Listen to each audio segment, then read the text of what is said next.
Hello, and welcome to another episode of Critical Reaction with your host, Bryan.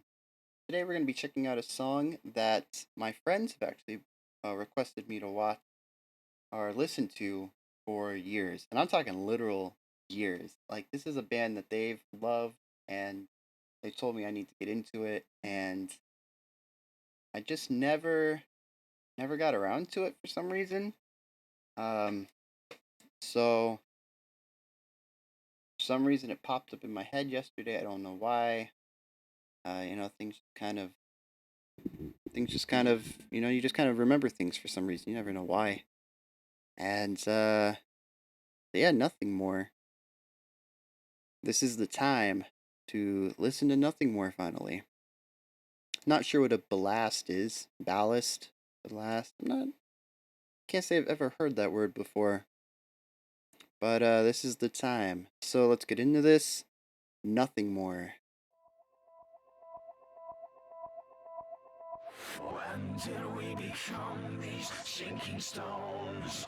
When did we I like that vocal modulation. Usually when you hear effect being put on vocal, it's distortion or that heavy auto-tune robotic sounds. Sometimes you'll hear an octaver, but you really hear that warble. Just not something you usually put on a guitar to give it a texture, but not usually a vocalist.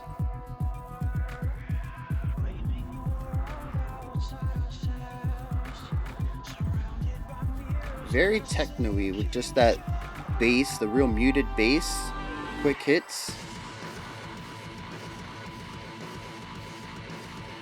It's kind of quiet. What's up with the mix?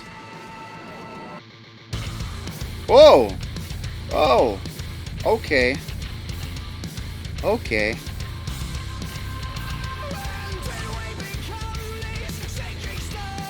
Dude, this guy's got power. Yeah. Real rhythmic, lots of energy.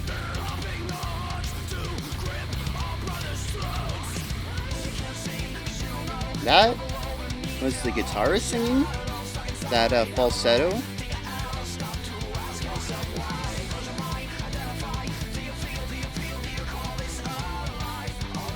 I love that guitar riff going on.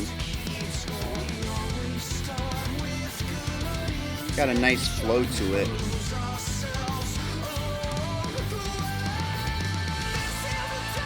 That was the bassist singing. Alright, we got the whole band in on this.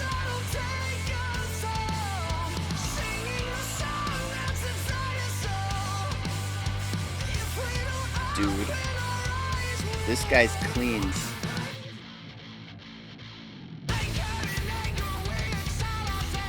When that guy started singing high for that chorus, I'm guessing, dude, it was clean. It just cut. Just power there.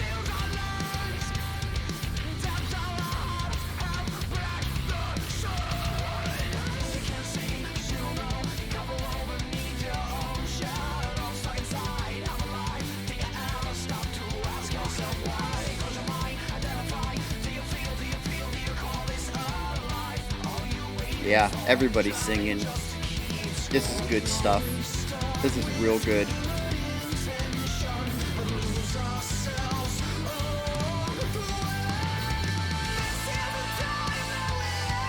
Yep. I can get into this.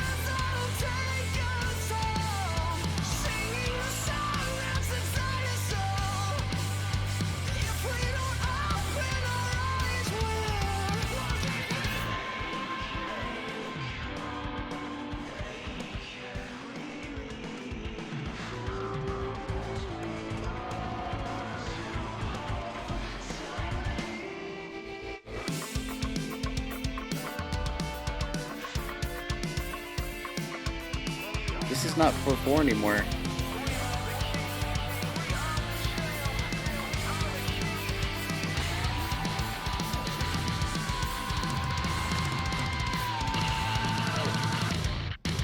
Dang! Drummer's just showing off.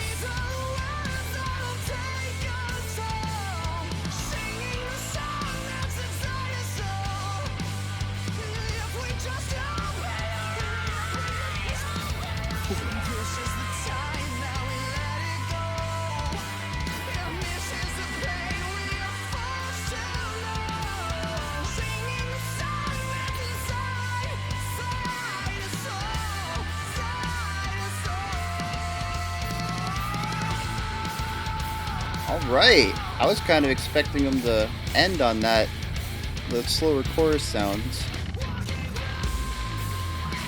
Dang.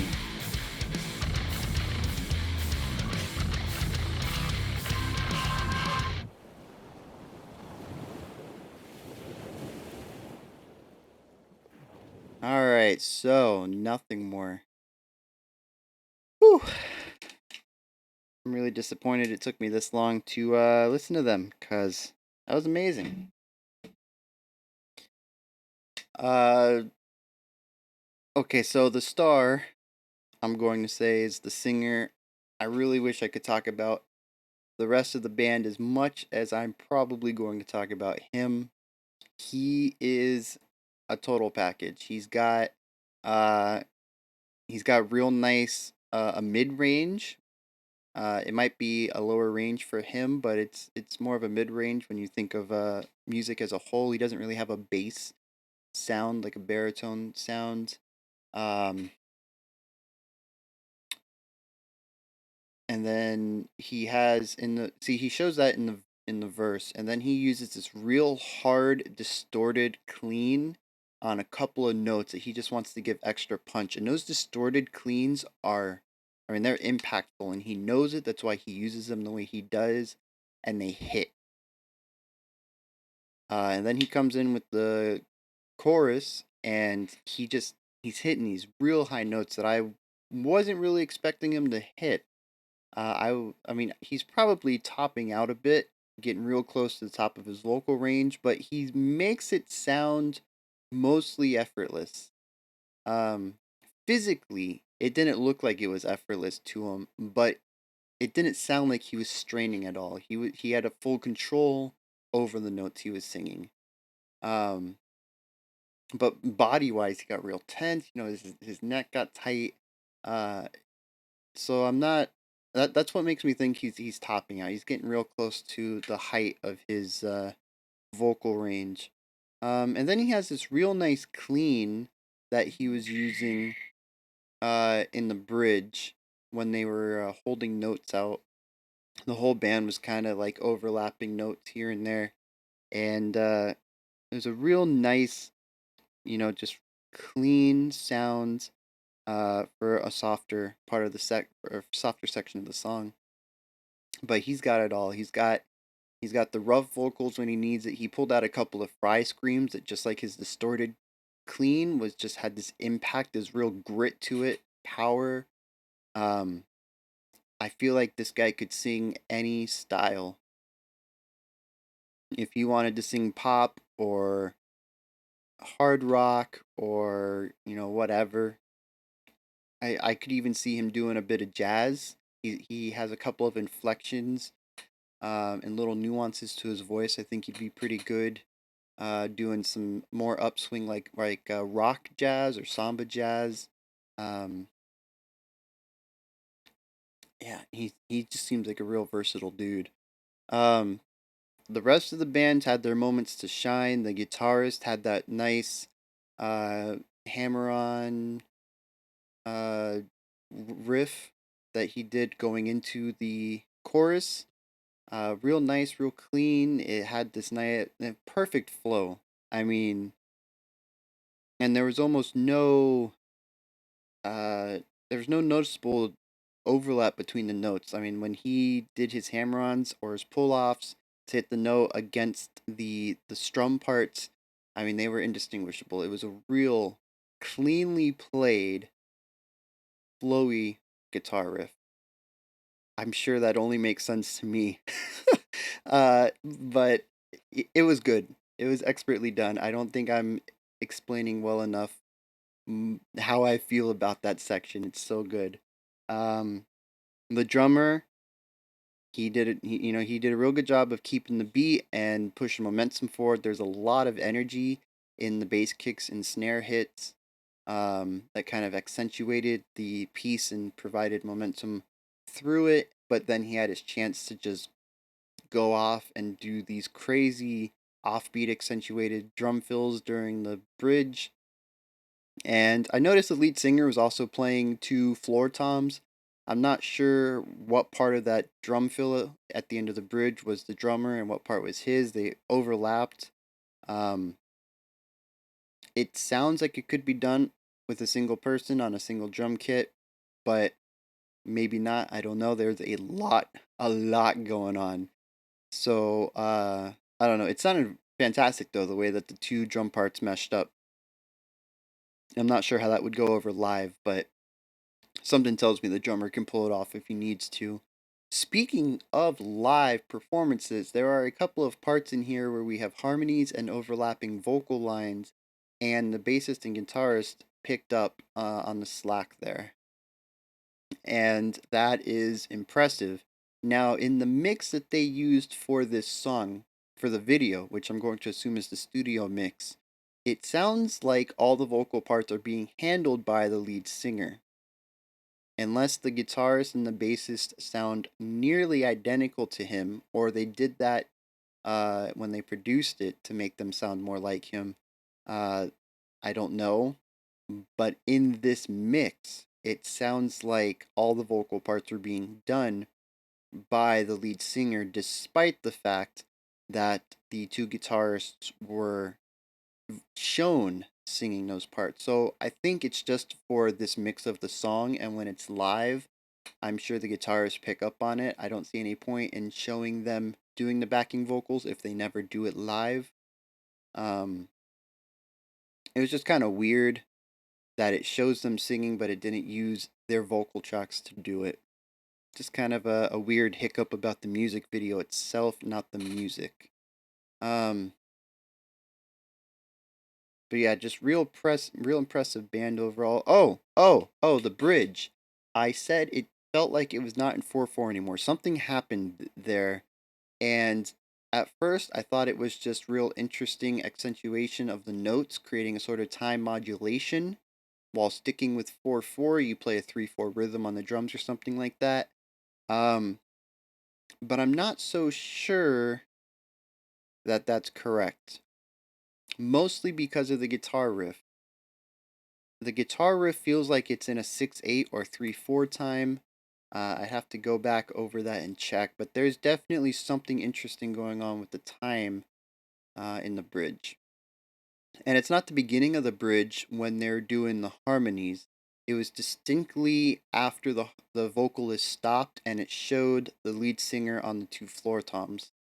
Um, that point right there, it was maybe 8 bars, maybe 16 bars, depending on the tempo. But just that instrumental break was not in 4/4. And it's kind of strange because I don't know. I mean, it's interesting melodically to kind of throw that in there, but it didn't seem to serve a purpose to the song. I enjoyed it. Don't get me wrong. I enjoy when little things are thrown in there and I have to say, hey, what's happening? I need to analyze it. I can't just keep my brain off. I have to actively think about what's going on. And that's what I love about music, uh, especially for first time listens when it can surprise me. But as a whole, for maybe my 50th, 100th, time that I listen to it way down the road, I don't know if it's going to be adding anything. It's going to be like a twist ending at a movie where it's fantastic the first time, but it doesn't really do anything the 10th time because you know it's coming. That its main purpose is the element of surprise, and if you're not surprised, does it still have a purpose? And I'm not sure that this does. Um, but it's still a fun twist, so I'm not saying it's a negative or anything like that. I'm just wondering if the band has any reason for adding it into the music. If there's any special reason why they decided to shift that a bit. But yeah, nothing more. Fantastic band. I need to know more about them. If you have any more suggestions, hit me up. Otherwise, I will probably be picking songs at random because I need to know more about this. And I mean, it's just, I feel like this band can do more. There's a lot of little nuances in there that tell me that they're not a straight up hard rock band like this song shows them as. I mean, they had the opening bit that was kind of techno-y, and that I wonder if they have any more of that. The core of the song is a pretty standard hard rock track. Um, but it's just little things, little guitar flourishes, little embellishments in the vocalist. Um, that drum riff in the bridge tells me the drummer can do more. I just, and the fact that everybody sings. I think this is a good radio friendly song, which is why it's the top song. It's the one I picked because it was, the one with the most views. But I don't know. I just get the feeling that they can do a lot more, and that this is just the one that they use for for popularity, for radio to top the charts or whatever. Um, I don't think this is them at their best. It's kind of what I'm getting. But yeah, those are my thoughts on Nothing More. This is the time. Make sure you like, subscribe, and ring the bell. Comment. Let me know if you enjoyed them. If there's any other tracks I need to listen to by them. And I'm about to hit 1,000 subscribers. I think I'm at 990 last time I checked, which means I'm 10 off. And I will do something special for 1,000. I'm pretty sure that, well, I'm thinking it's going to be not one of my typical videos. So I'm still going to do, the Monday through Friday, 11 a.m. Video, but I think I'm going to do maybe a weekend video or maybe a second video on one of those days. A little celebration of hitting 1,000. So if we can hit that over the weekend, I got a nice surprise for everybody next week. And that's me. So I will be back Monday, 11 a.m. as usual. And until then, you all have a fantastic weekend.